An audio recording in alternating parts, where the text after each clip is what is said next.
W और बबलू।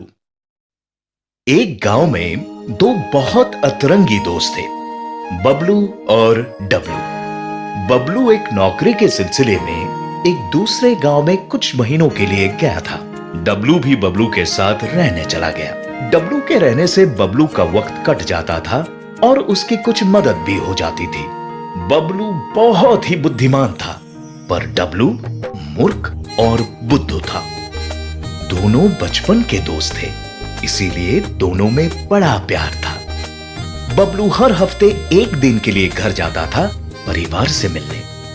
काम का बोझ बढ़ जाने से उसे छुट्टी नहीं मिल रही थी।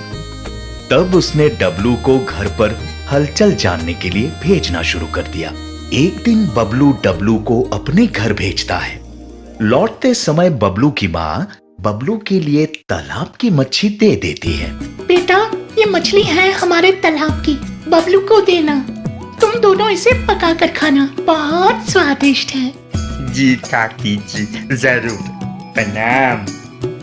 डब्लू मछली को हाथ में लटका के मस्त होके जा रहा था।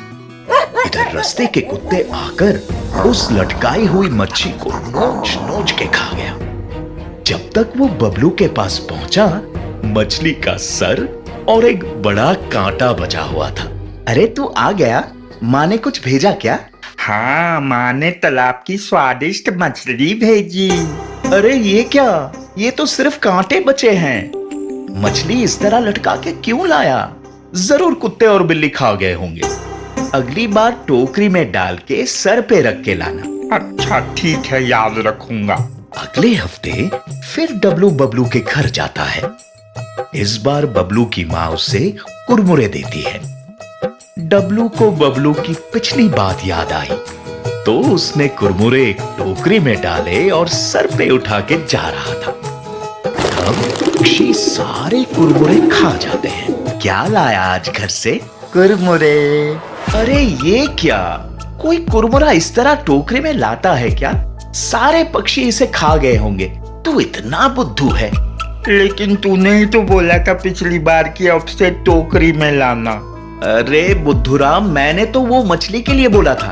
उफ, अरे कुरमुरा टोकरी में नहीं, थैली में भर के थैली का मुंह कस के रस्सी से बांध के ले आना चाहिए था। अच्छा ठीक है, याद रखूंगा। अगले हफ्ते फिर डब्लू बबलू के घर जाता है। इस बार बबलू की माँ ने एक कुत्ते का छोटा बच्चा दिया। कुछ दिनों पहले हमारे एक रिश्तेदार ने हमें ये पपी तोहफे में दिया था। इसको ले जाओ, तुम दोनों इसे पालना, तुम्हारा दिल लगा रहेगा। डब्लू प्रणाम करके निकला और उसे बबलू की पिछली बात याद आई और उसने रास्ते में उस छोटे कुत्ते को एक थैली में जबरदस्ती भर के थैली का मुंह रस्सी से कस के बांध दिया। अपने कंधे पे उठाया और बबलू के पास गया। जब थैली खोली तब बेचारा पप्पी मरा हुआ था। थैली के अंदर उसका दम घुट गया था। हद है, ये कैसी बुद्धि है तेरी? कहाँ फंस गया मैं? पप्पी को कभी इस तरह लाया जाता है? लेकिन तूने ही तो कहा था कि थैली में भर के कस के रस्सी बांध के लाना। अरे पागल, वो तो मैंने कुरमुरे के लिए कहा था। इस पप्पी को तुझे इसके गले में रस्सी डाल के खींचते हुए ले आना था। एक लकड़ी भी साथ में रखनी चाहिए थी ताकि वो रुक जाए तो उसको एक दो हल्के से मार के ले आ सके। अच्छा, आगे गलती नहीं होगी। अगले हफ्ते फिर डब्लू पहुंचा बबलू के घर।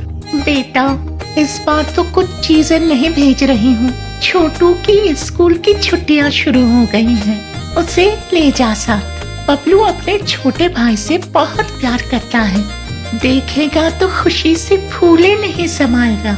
डब्लू छोटू को लेके निकला।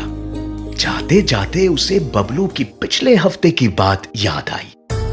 डब्लू ने छोटू के गले में रस्सी बांधी और उसे खींचता हुआ रास्ते से ले जाने लगा। छोटू चिल्लाने लगा और चलने से इनकार करने लगा। तब डब्लू उसको लकड़ी से मारता है और खींच के बबलू के पास ले जाता है।